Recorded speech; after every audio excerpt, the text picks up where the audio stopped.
Hi, this is Caleb Stevens, and I'll be presenting the webinar on Spanish for librarians and how to integrate Spanish into your library. This webinar is hosted by the Mississippi Library Commission and is an accompanying piece to the workshop that was held on July 10th. First, I would like to discuss why Spanish, or why it's important in this context. And the United States currently has around 52.6 million fluent speakers of Spanish, both native speakers and bilingual speakers who grew up with English and Spanish bilingual in their household. And then that in addition to the number of Spanish learners in the United States, which is now closer to 8 million students. This means that there's a large portion of the public who either use Spanish on a daily basis or need educational material in Spanish. And that is a need that, that our libraries need to fill. Just a side note, in the United States, we have the number of Spanish speakers makes us the country with the second largest Spanish-speaking population in the world, including the countries who use Spanish as their official language. And in the U.S., there's only 6 states out of the 50 that do not have Spanish as their second most widely spoken language behind English. So, again, to reiterate, it is very, very important today. The webinar will be split into 2 sections. Section 1 is the basics of the Spanish language, where we will go over the alphabet, numbers, pronouns, and some basic phrases that should be helpful in a library context. The first section, el alfabeto, we'll read through the letters and then we'll discuss like a little bit of the pronunciation here on the right. So we have A, B, C, D, E, F, G, H, I, J, K, L, M, N, Ñ, O, P, Q, R, S, T, U, V, W, X, Y, y Z. So those are the letters. And over here, it's a little bit of a pronunciation guide where we have C or C followed by A, O, and U is pronounced like a hard C. So Ka, Ko, Ku. And if you want the hard C sound in front of E or E, you would write QU or Ku, U. So Ki, Ke. So that's QUI, QE. Ki, Ke. And C followed by the I, or Se followed by E, or Se followed by E. It's pronounced C and Se, just like the S and the Z, which are both pronounced exactly the same in Latin American Spanish. So S, Zeta, so C, Se. And when it comes to the G, followed by the A, O, and U, you have Ga, Go, Gu, so the hard G. And then if you want the hard G before an E or an A, you write G-U or G-U. So G-U-E, it's pronounced Gi. G-U-E, it's pronounced Ge. And then if you put the double diacritics over the U, it becomes Gui and Gue, which is how you write that. But G followed by E or E, it's pronounced He and He, just like the Jota in all other contexts. So Jota in every context is pronounced Ch. And the H is never pronounced. So you never pronounce it. There was a slight mishap on the slide, but the Ye and the double L is pronounced exactly the same. So you have Eye and Ye, so they're pronounced the same. And B and V, or Be and Uve, are pronounced the same in all contexts. There's a little bit of variation depending on where it falls in the word, but for for our purposes, they are pronounced exactly the same. So B and B. Sometimes referred to as B grande and B chica. So B grande is B or B, and B chica is V or V. In our next slide, we talk about the numbers. So we'll just read through those pretty quickly. We have 1, 2, 3, 4, 5, 6, 7, 8, 9, 10, 11, 12, 13, 14, 15, 16, 17, 18, 19, 20, 21. And as you can see, the numbers up to 10 are normal numbers, but once you hit 11, 12, 13, 14, and 15, they have a similar pattern, which is 11, 12, 13, 14, and 15. And then everything after 15 tends to follow the pattern of what I call 10 and whatever the number is. So you have 10 y 6, so 10 and 6, so 16. Same thing with 17, 18, 19. Then you have 20, which is separate, but everything after that, 21, 22, 23, so it's 20 and 1, 20 and 2. Yes, and that's the pattern that you follow through the rest of the numbers. In the next slide, we have los pronombres, or the pronouns. So we have yo, tú, usted, él, ella, nosotros, nosotras, vosotros, and vosotras, ustedes, ellos, and ellas. And the tú and vosotros forms are marked out because for the purpose of this webinar, we're focusing on more professional language that you would use in a library. So the informal pronouns are something you may want to avoid. So you'd want to stick with usted and ustedes when referring to someone. And a side note, in Spanish there is no it as far as pronouns are concerned. So you have él, ella, depending on the gender of the noun. So those are not exclusive to persons. All right. So after this, we have las frases básicas. And in the workshop, we paired off in groups of 2. So I would suggest with a partner discussing here what we have, the diálogo de frases básicas.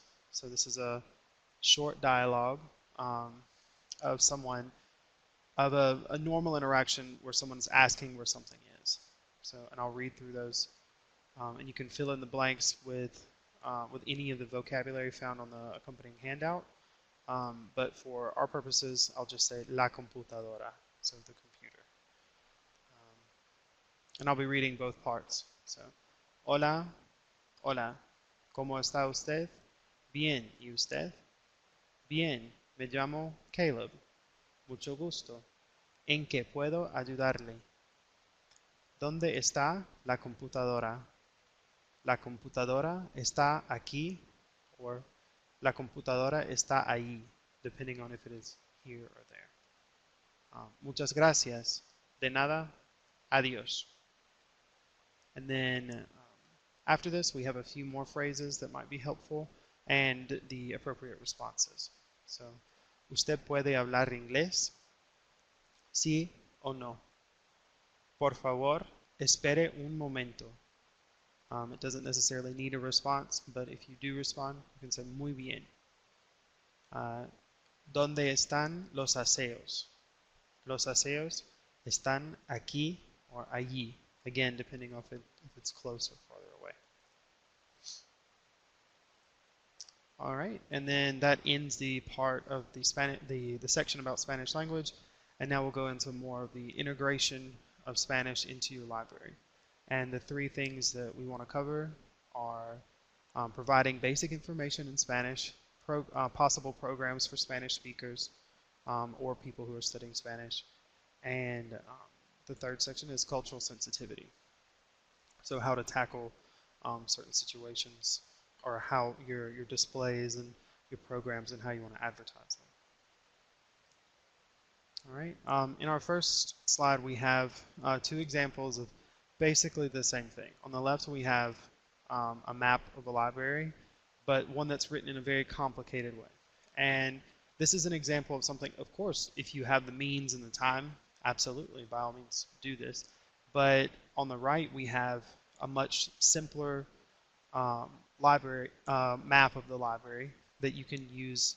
You can just print it off, label it, laminate it, and have it on hand. For instance, if you don't have a translator or someone who can help, someone who speaks primarily speaks Spanish or only speaks Spanish in your library, this is an easy way for them to find their way around in your library without using a lot of money to try to, or especially in libraries that have limited funding.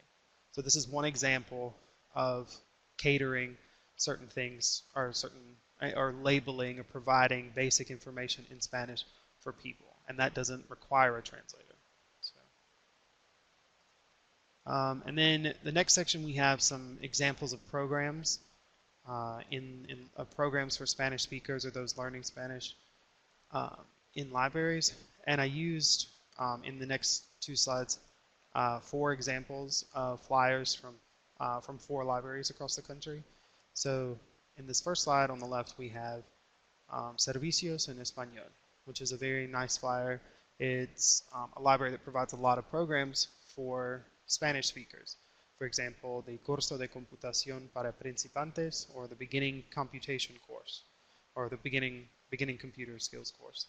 And all of those are taught in Spanish for their Spanish-speaking population. And this is a very good idea if you have the funding and the population to sustain such programs. But on the right, we also have a much simpler example of community outreach that you have. So the Spanish story time, and this is not something that requires a lot of funding. This isn't something that requires a lot of time and preparation. It's it's a story time in Spanish for kids of Spanish speakers or those who want to learn Spanish, or those who want their kids to learn Spanish. So that's another example of something like that. And then again, we have Spanish bilingual story time in the next slide. So something very similar to what we saw before. But another example of something I would like to discuss is the possibility of having language exchange times at your libraries. So for instance, if you don't have enough money to provide an ESL course or a Spanish course, you can have people who speak Spanish and people who speak English and want to learn the other meet. You can provide a place for them to meet, and this kind of fulfills the roles that would be much more expensive if you provided classes and teachers and workbooks and such. So you may not have the kind of funding to do that, but there are much more reasonable price-wise solutions to what your community wants. And then on the right here we have the practice exam for citizenship. So which is another really good idea, and also an example of providing information about government documents in Spanish, or workshops dealing with government documentation. This can also be done with tax forms, voter registration, many of the things that are primarily done in English. So, yeah. And then the next section we're talking about cultural sensitivity a bit, and the example I chose was displays for Hispanic Heritage Month, which runs from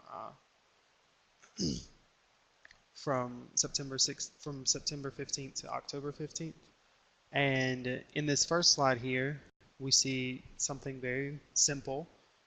It's just using the flags from different countries, and it says Celebrate Hispanic Heritage Month. So it's not even in Spanish, but it's something very neutral, which is kind of what we want to go for in these kinds of displays. And in the next slide, we see on the left, we see what would otherwise be a very good display, except for the use of the mariachi hat in the bottom right. And the reason this is a problem is because it singles out one country specifically. So, which is, obviously Mexico, and not even all of Mexico. It's just northern Mexico.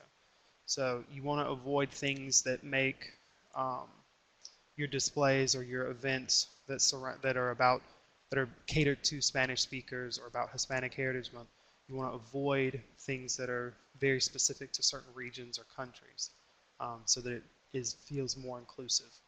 And on that note, it's also good to remember that a lot of people who speak Spanish and a lot of Hispanics are from the United States originally. They have no country of origin other than the United States. So that's something to keep in mind whenever you're making your displays, to make it not feel like a celebration of something foreign. Hispanic Heritage Month is about the contributions to the United States by people of Hispanic origin, which is something to remember, and something on the picture on the right does very well.